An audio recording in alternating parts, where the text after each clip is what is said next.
Welcome to the third dimension. Yemen has one of the world's highest rates of contamination with landmines and other deadly explosives, the international reports warn. Experts estimate that at least 1 million mines have been planted by the Houthis during Yemen's years of turmoil, causing a daily hazard along with unexploded shells and other military detritus. In an effort to help Yemen deal with the threat of mines, Saudi Arabia has launched a landmine clearing initiative called Project Masam in partnership with the Yemeni government. According to the managing director of Masam, the main goal of this initiative is to safely remove landmines and ensure Yemenis can live safely and rebuild their country again. To discuss the catastrophic threat of landmines in Yemen, join me, Mr. Asama Al-Qusaybi, Project Masam Managing Director. Mr. Al-Qusaybi has been a leading figure of the forefront of international mine actions since 1991. He has contributed to demining projects in South Lebanon in 2001 and 2006. Welcome to the third dimension, Mr. Asama. Thank you very much for hosting me. Okay.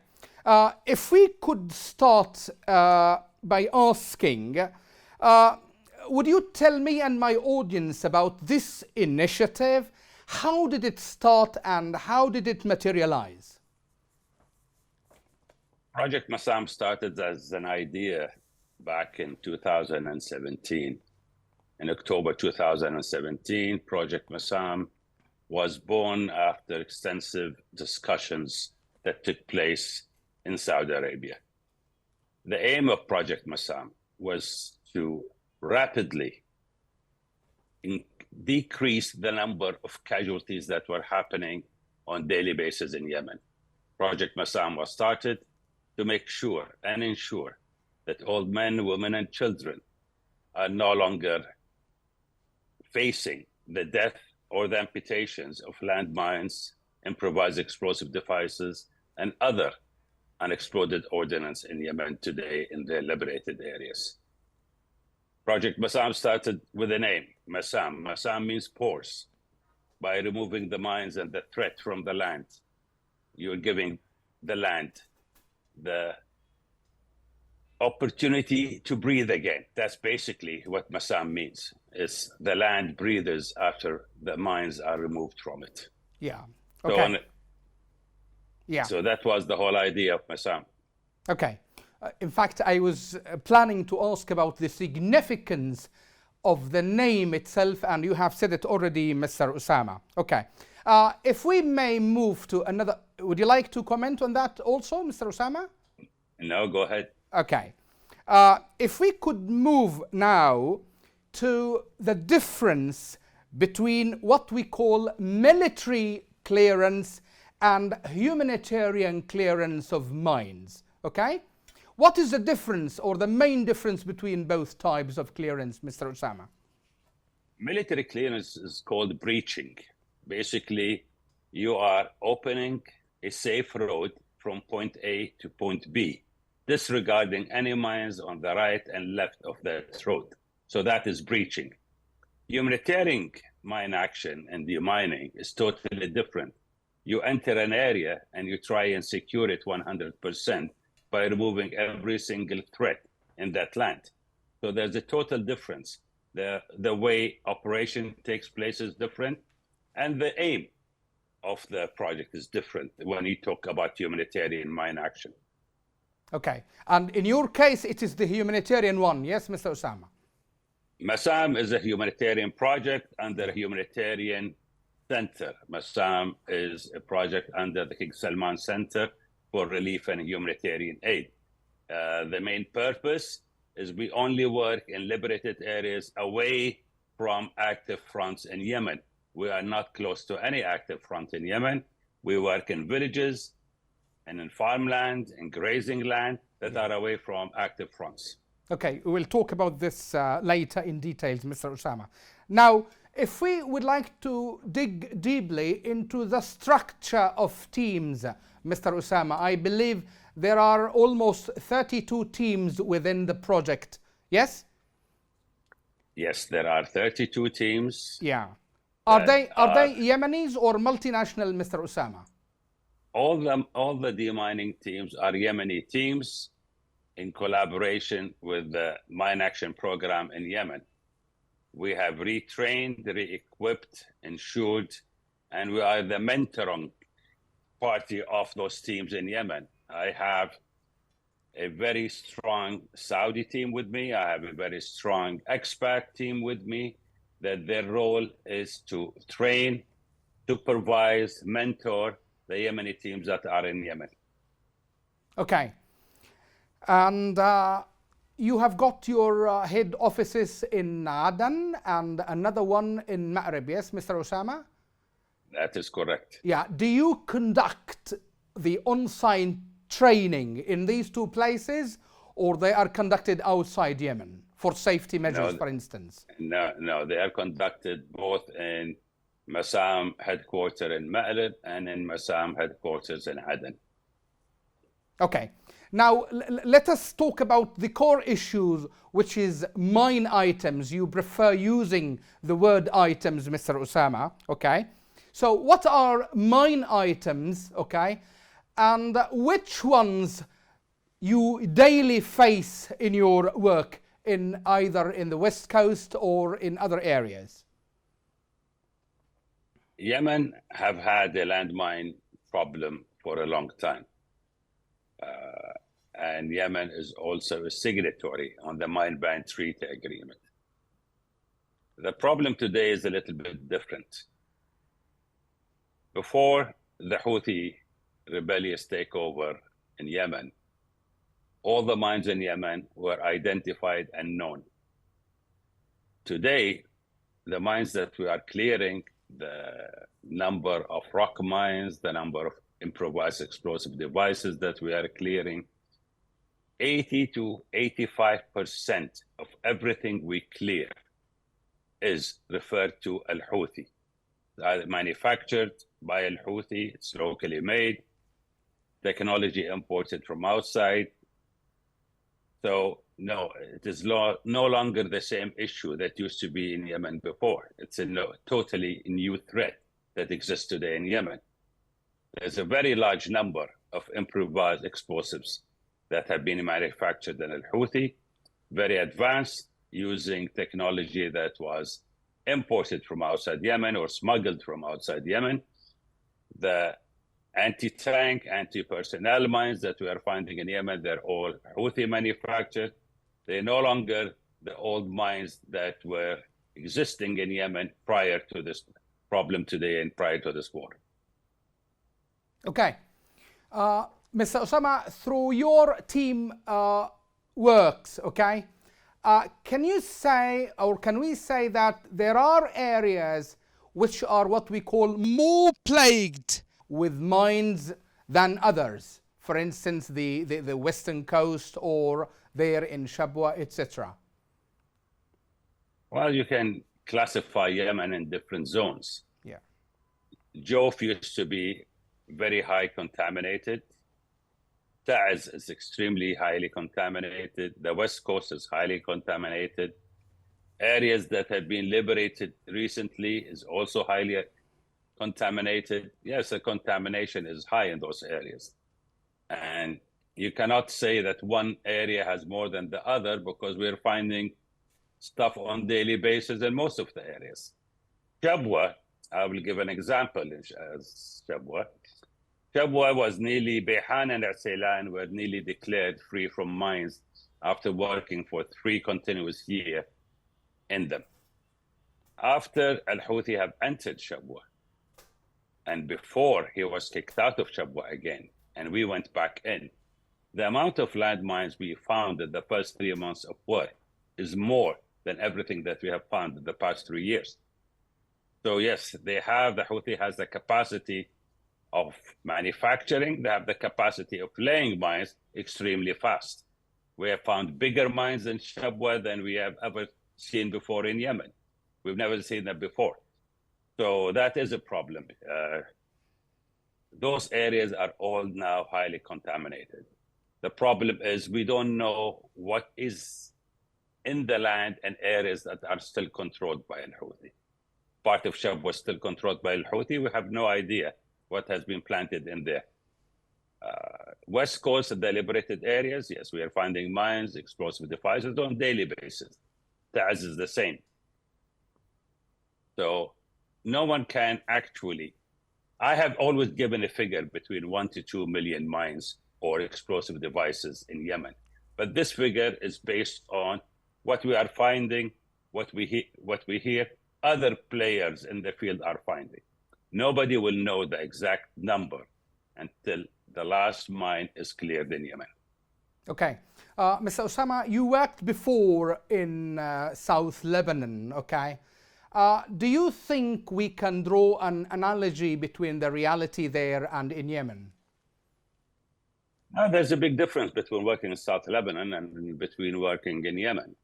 South Lebanon was basically under the Israeli control for over 20 years. But the Israelis, after their withdrawal from South Lebanon, they actually handed over the files that contains information, grid references, description of minefields that they have planted in South Lebanon to the UN. And the UN handed it over to us so we can work on them. The minefields in Lebanon were mostly anti-personnel mines, the Israeli number 4 mines. Their minefields were fenced, so you actually could see that it was a fenced area. There were warning signs on those fences. So yes, the work is different. It was military style mines that were laid over there in military pattern. It's easier to work with. They were not randomly spread all over the place. So no, there is a big difference between South Lebanon and Yemen. Yemen, there's no maps, there's no information, there's no, absolutely anybody in Yemen have seen a map or a coordinate of minefield or fenced minefield or a warning sign on a minefield that Al-Houthi have planted in Yemen.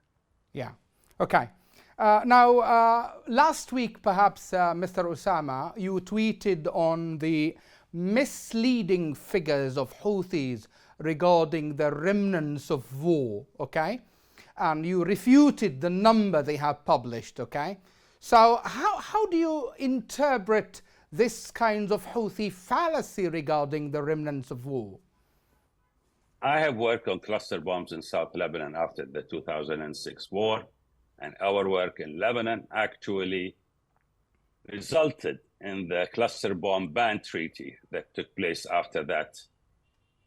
We know how to work with clusters, we know how it works, we know how it functions, we know how it's calculated.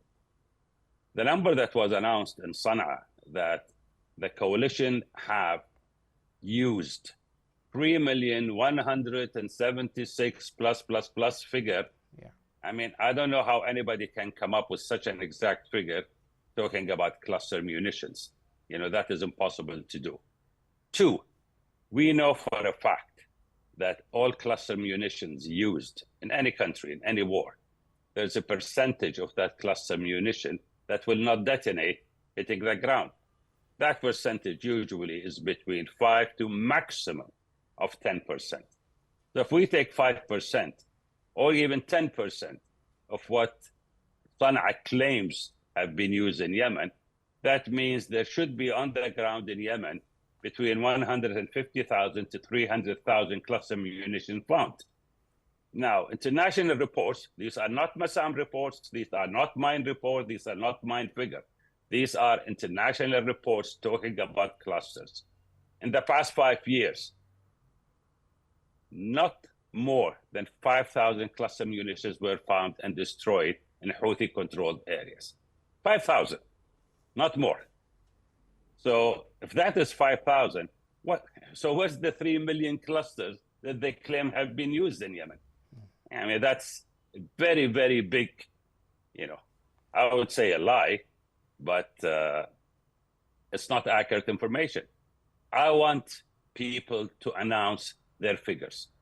Masam is the only entity in Yemen that every week announces their figures. Whether it's high, it's low, whatever it is, we announce it very clearly, very transparent, documented, everything. We actually announce anti-personnel mines we find, we announce anti-tank mines we find UXOs, IEDs, every square meterage, everything is announced on a weekly basis. Masam only, and I repeat, only announces those figures after they have been verified by the national authority in Yemen, which is the Mine Action Coordination Center in Yemen. They are the people who authenticate our numbers, verify our numbers, and then give us those numbers once they are verified for us to publish. So no other entity in Yemen does that. There is no transparency in any other agency working in Yemen today, not in Houthi-controlled area or otherwise. I would love to see figures being published so people know the size of the problem in Yemen. Very simple. And we keep following that every Sunday, Mr. Osama. Okay. Yes, every Sunday morning. True. Okay. Now, there are other parties involved in mine action in Yemen, Mr. Osama. How do you describe the coordination of Masam's project with those parties? There are many players in mine action in Yemen. For us as Masam, our partners on the ground are the Yemen Mine Action Coordination Center and the Yemen Mine Action Executive Center in Aden. Those are our partners on the ground. Those are the people that we coordinate with. We have joint operations room. We work together closely on daily basis. We put operational plan together. We have their teams that are under Masam's supervision at the moment. Other players, yes, we do meet each other, but there's no official coordination. Masam is a Saudi-funded project. We don't take money from international donors. We don't need international donors. We don't need to be under a UN umbrella. It's a Saudi project 100%. It is funded by a Saudi. It is run by a Saudi. It's under a Saudi umbrella. So coordination in Yemen is a social, basically friendship coordination, if you want to call it, but not an operational coordination with any other entity in Yemen other than the national authority in Yemen. Okay. Now, in mine action and mine clearance, Mr. Osama, raising awareness of the threat of mines is as important as clearing, In this regard, what Masam project does in terms of conducting what we call awareness activities? Mine risk education is part of the daily work team of all the teams in Masam. Every team that works in an area conducts mine risk education in the vicinity of the area they're working in. We hand out pamphlets, we talk to children in school, basically warning them from mines and other explosive devices. So it's part of our daily work in Yemen. We have given lectures in elementary schools all over Yemen. We have visited villages where we have given them pamphlets with proper pictures and descriptions of things for them to avoid. So yes, it is part and parcel of our daily work. Okay, and of course you coordinate also with local authorities in these areas, Mr. Osama, to get through. We coordinate with everybody in Yemen, but our main coordination is with the national authority. They are the people in Yemen who are in charge of mine action. The Yemen Mine Action Coordination Center is the national authority. They are the people who represent the interests of the Yemeni government on the ground. They've been around for the past 15, 20 years. They know the system, they know the ground, and it is a plus to have them on our side. Okay. Now, if we move a little bit from mine action into political reality and how does it impact mine action, Mr. Osama? Of course, we all followed the Saudi-Iranian rapprochement and then also the direct Houthi-Saudi talks. In this regard specifically, Mr. Osama, what do you think any political agreement should have to do with mine action? And I think it is a great plus to have a proper talk with the Iranian side. That is the political side. I am non-political, so I don't usually interfere in matters that has to do with politics. Okay, I understand. I talk from our interest. I hope that these talks, I hope that this coordination between the two countries, I hope the agreements between the two countries will one day lead to al-Houthi actually handing over the information that has to do with mines and improvised explosive devices that they have manufactured and planted in Yemen. That is my hope from where I am standing. Okay, but so far nothing has been done in that regard. Nothing. Well, nothing has been done. Nothing has been done before. Al-Houthi have signed the Stockholm Agreement. And in the Stockholm Agreement, they talked about handing over information about mines.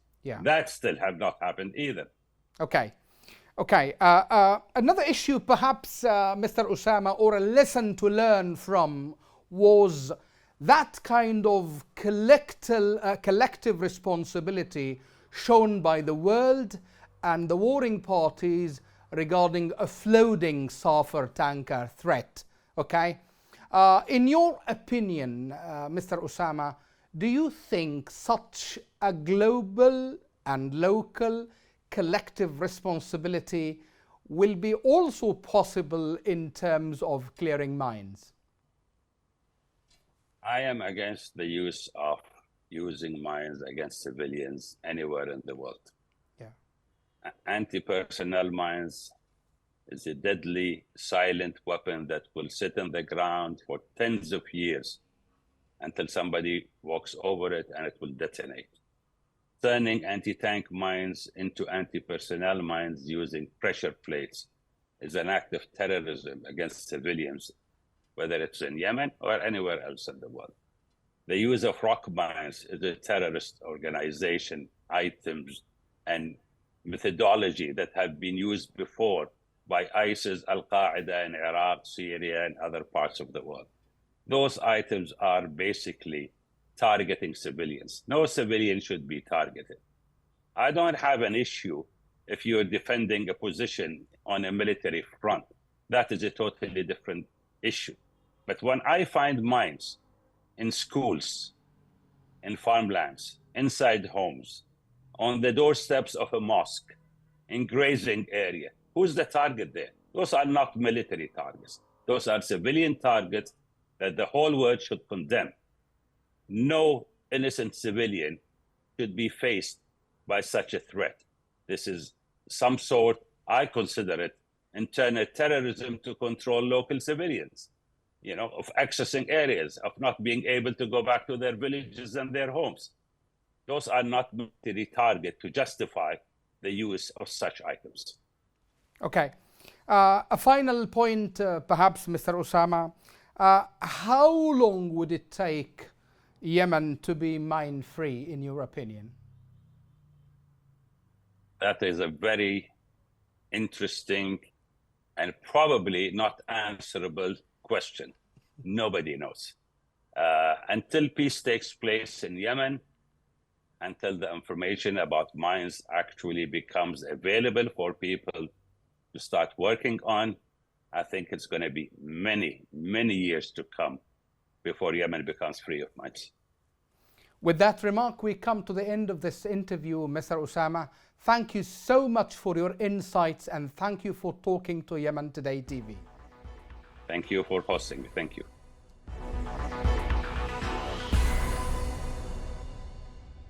That's all for this time. See you next week with a new edition of The Third Dimension.